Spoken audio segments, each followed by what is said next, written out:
Nous sommes porteurs d'un message de leurs excellences, le colonel Assimi Goïta, président de la transition, chef de l'État du Mali, et du capitaine Ibrahim Traoré, président de la transition, chef de l'État du Burkina Faso. Message destiné au président du Conseil national pour la sauvegarde de la patrie, le général Tchani, ainsi qu'à l'ensemble du peuple frère du Niger, que nous remercions tous pour cet accueil très chaleureux et très convivial.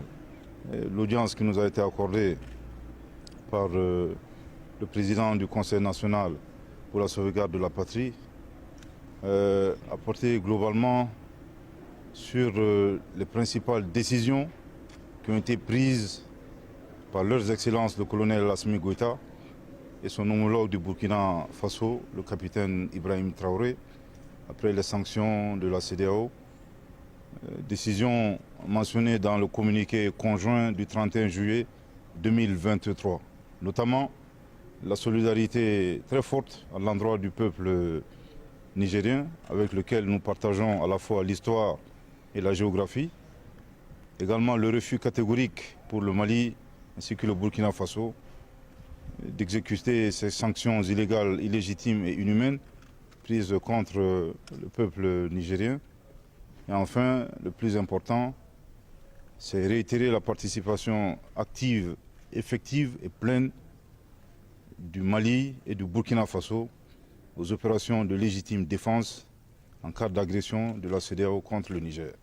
Je tiens ici à le préciser que toute intervention militaire contre la souveraineté d'un pays ne représente autre chose qu'une agression. Et bien entendu, agression que le Burkina Faso et le Mali rejettent catégoriquement. Nous avons réitéré,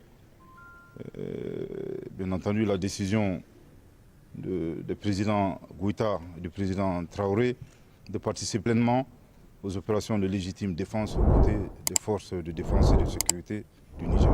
Ce sont des décisions mûrement réfléchies. Je tiens ici à rappeler que ça fait plus de 10 ans que le Burkina Faso, le Mali et le Niger géreront les conséquences négatives, conséquences socio-économiques, conséquences sécuritaires, conséquences politiques, conséquences humanitaires de l'aventure hasardeuse de l'OTAN en Libye.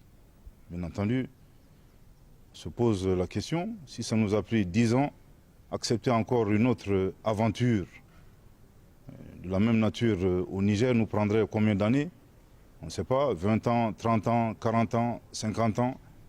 Une chose est sûre, le président Goïta et le président Traoré ont clairement dit non, non et non. Nous n'accepterons pas d'intervention militaire au Niger. Il en va de notre survie. Et bien entendu, les chefs d'État du Mali et du Burkina ont pris la ferme décision de laisser des actifs et non des passifs aux générations futures. À l'endroit de la CEDEAO, nous avons deux messages. Le premier message, c'est que nous leur demandons très clairement de cesser d'affamer nos peuples.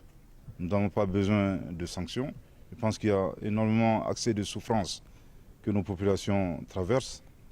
Le deuxième message, qui est également un message important, nous apprécions bien les ultimatums. Je pense que la CEDEAO se trompe lourdement de destinataire. Il faudra adresser ces ultimatums aux groupes terroristes. Et ça fait 10 ans que nous attendons cela. Je pense que nous serons très heureux pour une fois que ces ultimatums soient adressés aux groupes terroristes. Ensuite, à l'endroit du peuple frère du Niger, ce sont des moments difficiles.